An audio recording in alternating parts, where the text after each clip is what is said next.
Hello, welcome to Fayette County Public Library Storytime.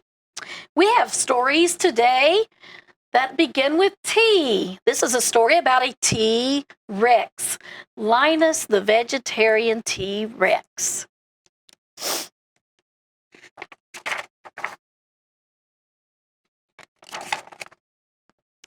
Ruth Ann McKenzie was a member of the Museum of Natural History, and she had a membership card to prove it. Ruth Ann loved natural history.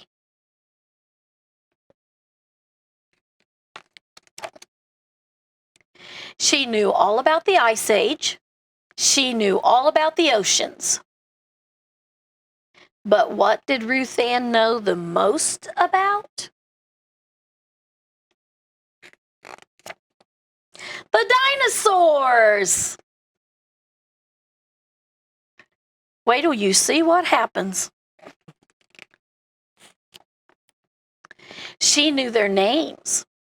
Tyrannosaurus rex, Triceratops, Iguanodon, Velociraptor.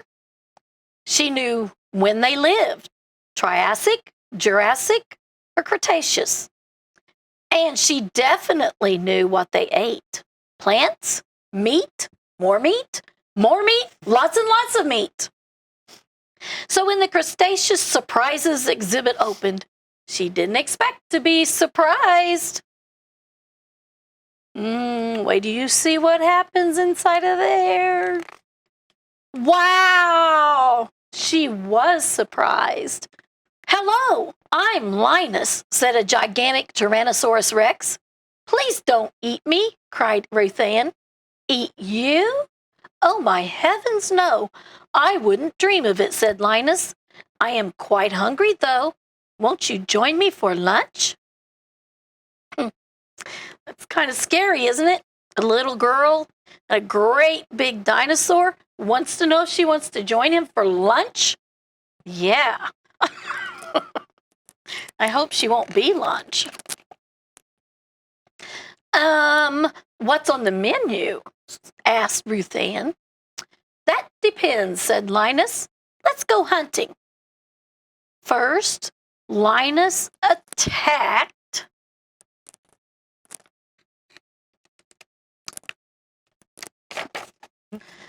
a patch of arugula. Then he cornered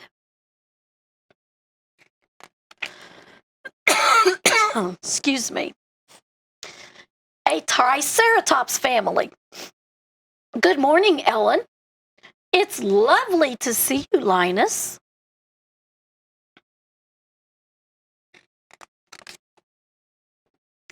Next, Linus stalked some yummy broccoli.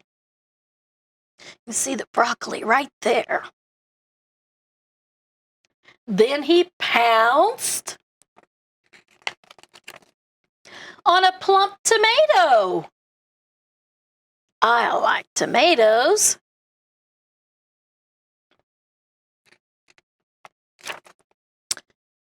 When Linus greeted a herd of iguanodons, Ruth Ann couldn't stand it any longer. They're all saying, hi, Linus, hi, Linus, hi, Linus, hi, Linus. And Linus says, nice to see you, boys.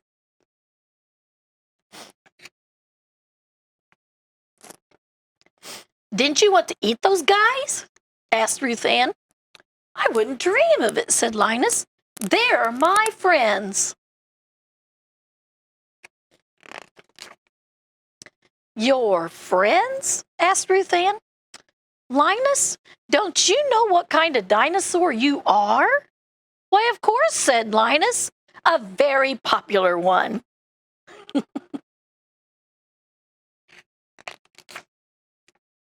But Linus, said Ruth Ann, you're a T-Rex.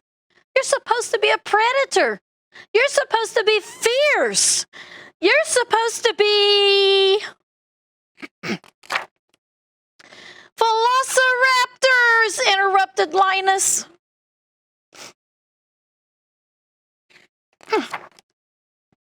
He grabbed Ruth Ann and set her at the top of the tallest tree.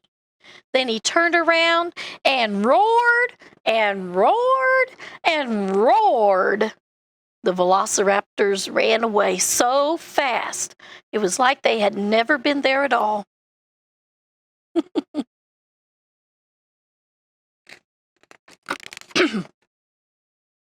Was that fierce enough for you? Asked Linus. Fierce? That was ferocious. You're my hero, Linus, said Ruth Ann. Nonsense, said Linus. I'm just me, a very big, very brave, very vegetarian Tyrannosaurus Rex. See, he has a carrot now. So he had arugula, tomatoes, carrots, broccoli. He's a vegetarian for sure. Linus and Ruth Ann spent the afternoon munching on veggies and chatting about all things crustaceous. Then it was time to say goodbye. Ruth Ann stepped through the curtain.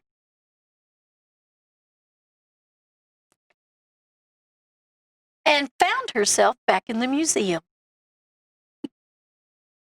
She had enough time for one more exhibit, but now she wasn't sure what to expect.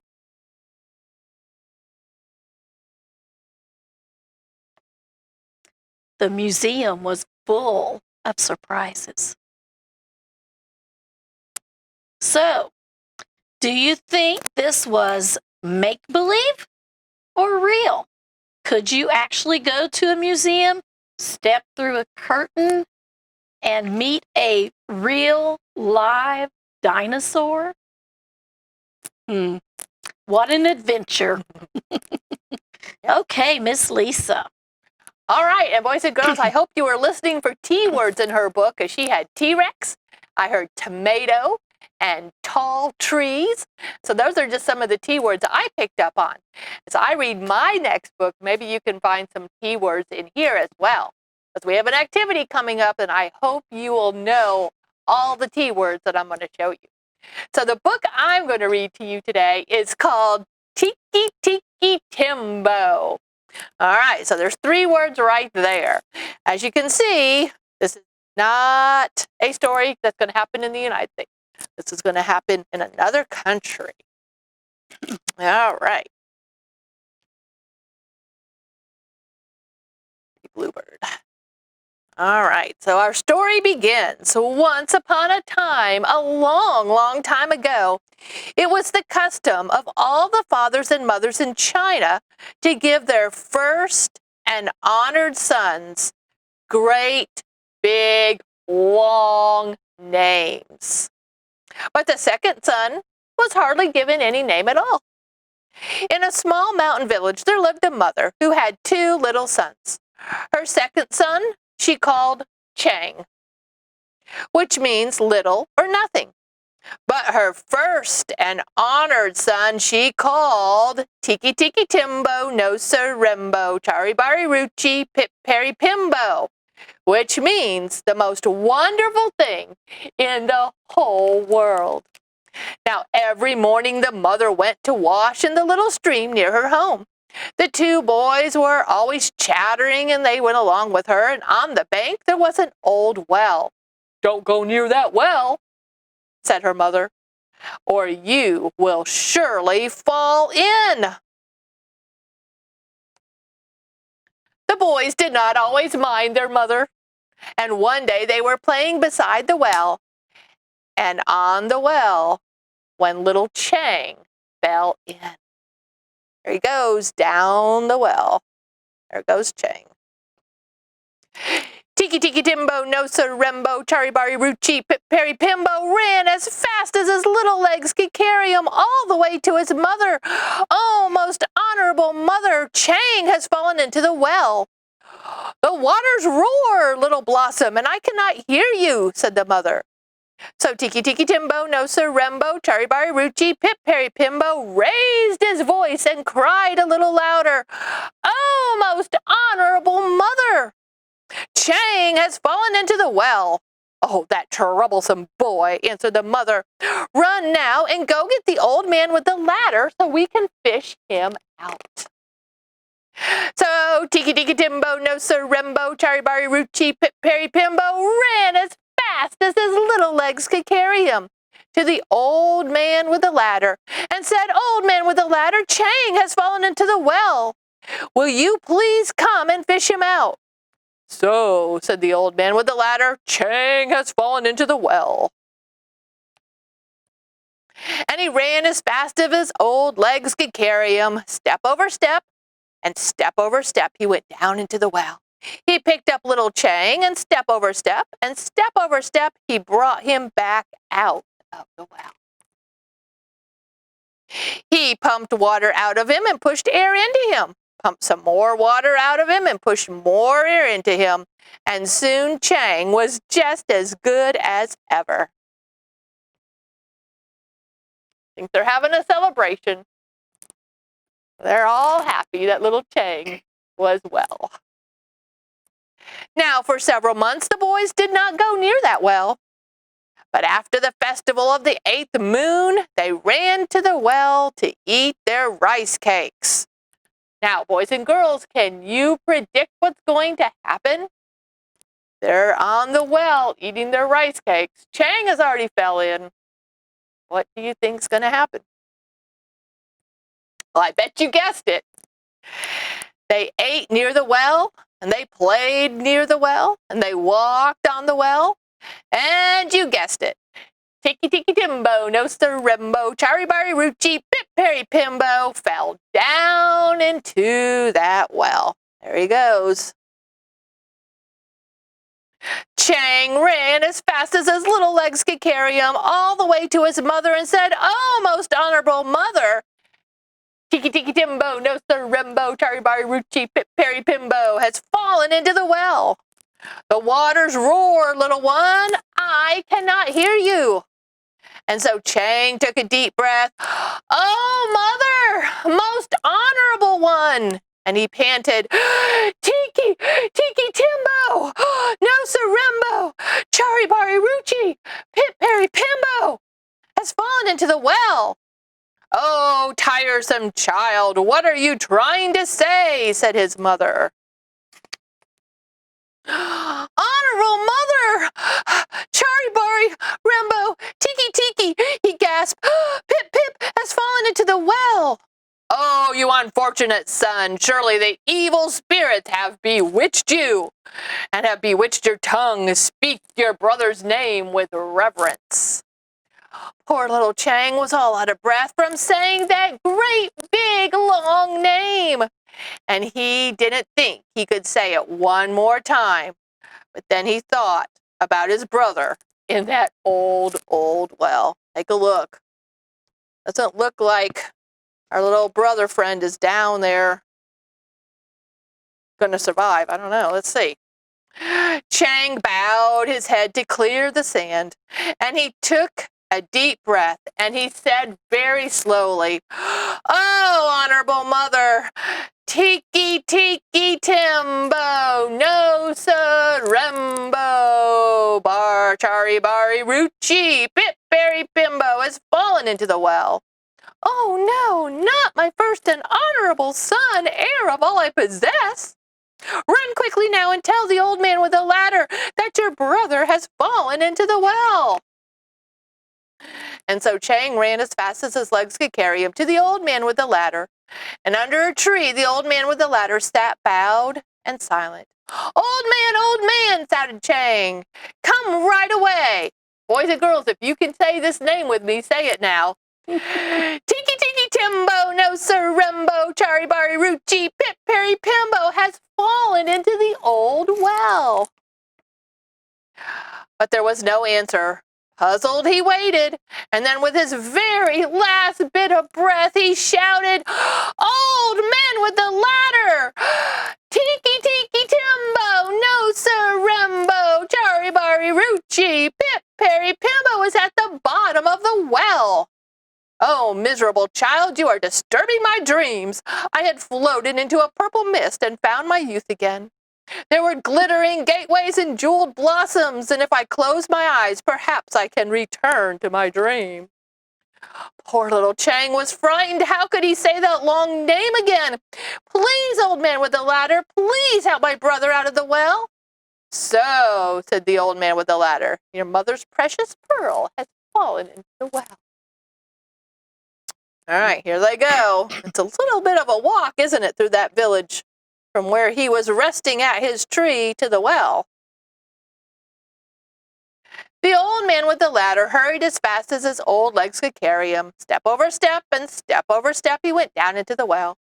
Step over step and step over step out of the well with the little boy in his arms. He pumped the water out of him and pushed air into him. He pumped more water out of him, pushed more air into him. But little Tiki Tiki Timbo, no Sarembo, Charibari Ruchi, Pip Perry Pimbo had been in the water for so long, all because of his great big long name, that the moon rose many times before he was quite the same again.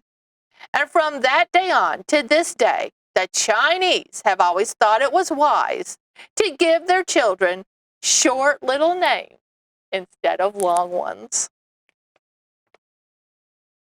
So there we go. Now we know why a lot of our Chinese friends have short names, according to this book. All right, so Tiki Tiki Timbo, all T's right there in his name. We have some pictures that I want to show you, boys and girls, and they are all pictures that start with T. So I'm going to put them up on the board, and if you can say them, that would be great. Just shout it out there at home and name these different T words. Let's start off with something that is a great summertime activity. You guys know what that is? That's right. It's a tent. Tent begins with T. Oh, here's a picture of something that Miss Kim read about in her dinosaur story. One of the first things that dinosaur ate was a what?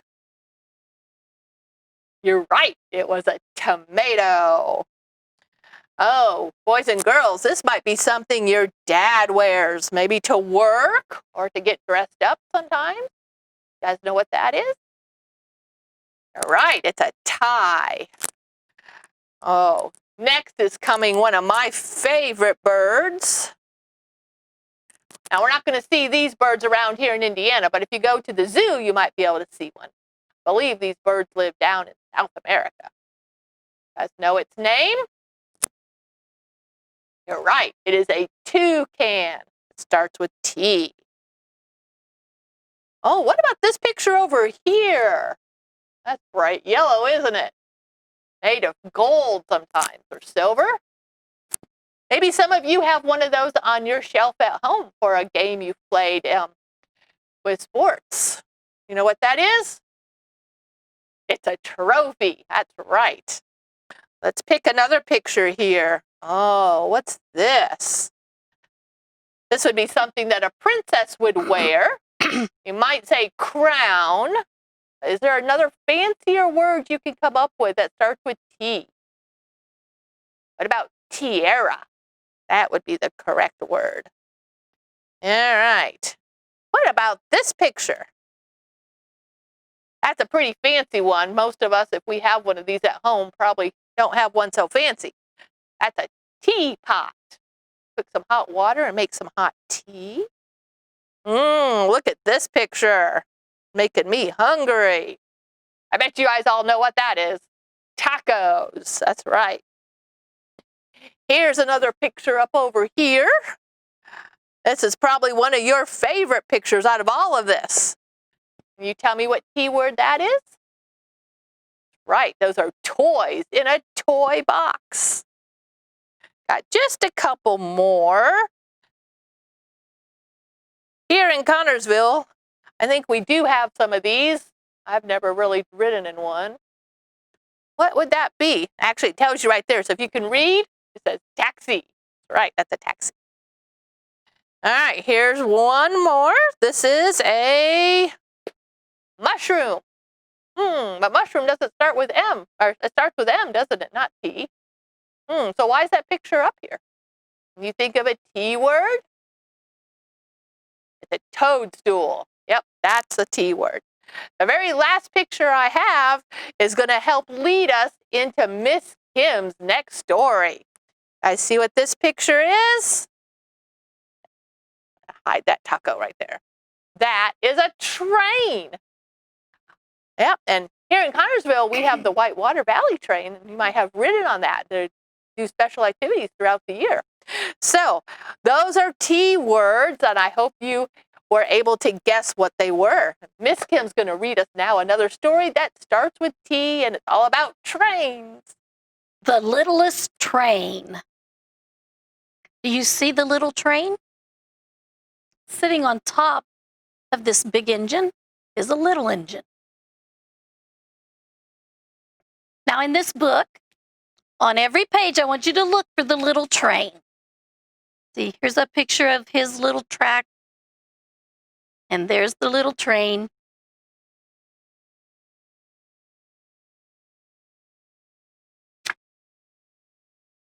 In a small room down a short flight of stairs, there lived a little train. He spent his days circling a tiny town. It was the only neighborhood he had ever known. And you could see him here. He looks kind of big here, but when you put him next to a large train, he looks small.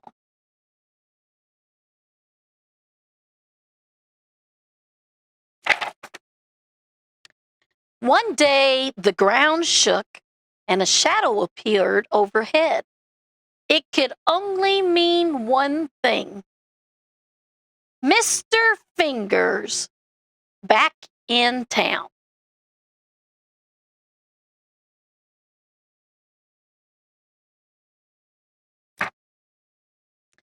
This time, Mr. Fingers knocked over the crane, which bumped the train. And he's falling, fell down, down, down into a brand new world. The little train spotted a tunnel. It was time to explore. Now the little train is in his tunnel, going past some pipes. Then he's coming past some mice eating cheese. Oh my, wonder what these are. And there he goes. Oh, I see a crack in the tunnel.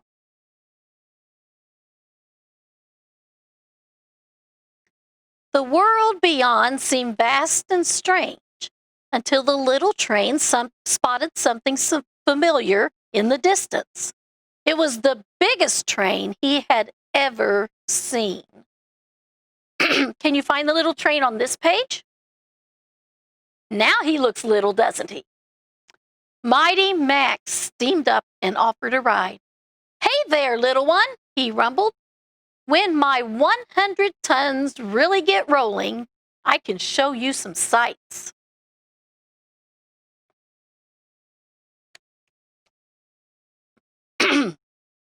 They thundered off together with the wind in their smokestacks.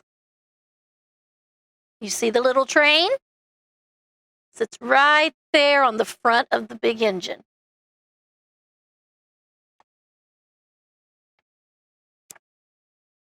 Around the bend, Chloe Cogs chugged up and offered to carry the little train to the top of the world. So here's the little train, and then here comes Chloe.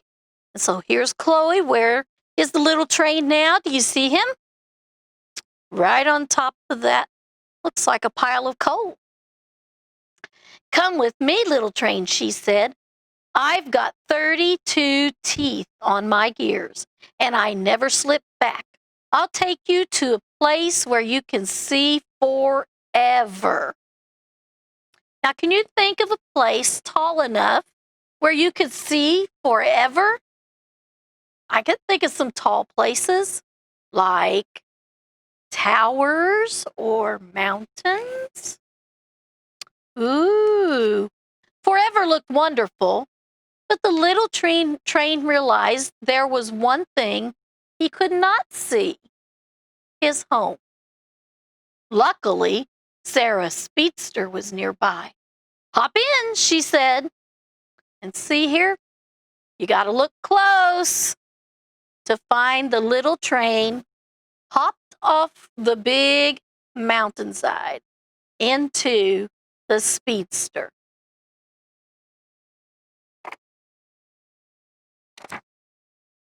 At 150 miles per hour, we'll get you home lightning quick. Sarah's speedster raced as far and as fast as she could, but everything zoomed by in a blur, and the little train could not spot his home. Oh, I think the little train is feeling lost.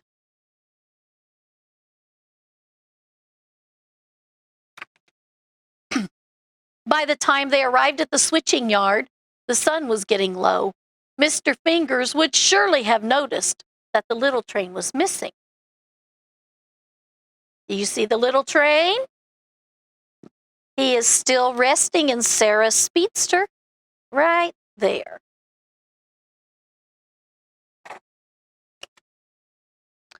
Farley Freighter had an idea. He traveled far and wide to deliver goods, so he knew of a place where little trains lived.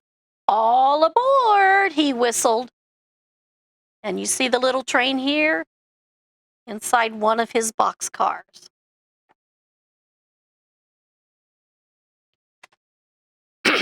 There they go.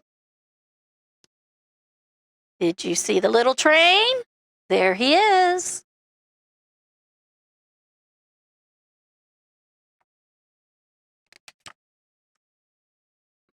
Here we are. They're unloading the truck.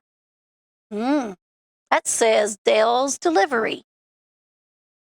Dale's delivery truck came to Tom's Toys. Finally, the little train did not feel so little anymore, but he had no tracks, no trees, and no table, and he missed his new friends. There he sits in the toy store. Then the little train saw a familiar shadow.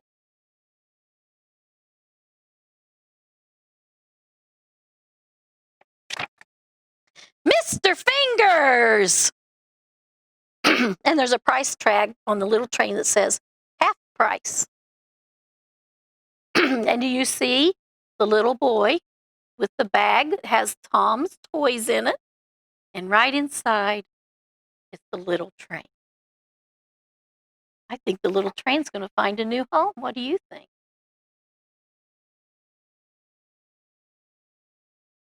The little train was finally home.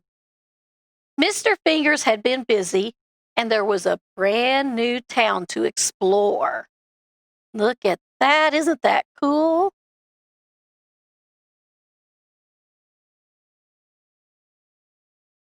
And it was so much more fun to be exploring with friends. Don't you like to do things with friends? The little train does too. Well, that's it for all of our tea stories today. We hope you had fun. We did. Bye-bye.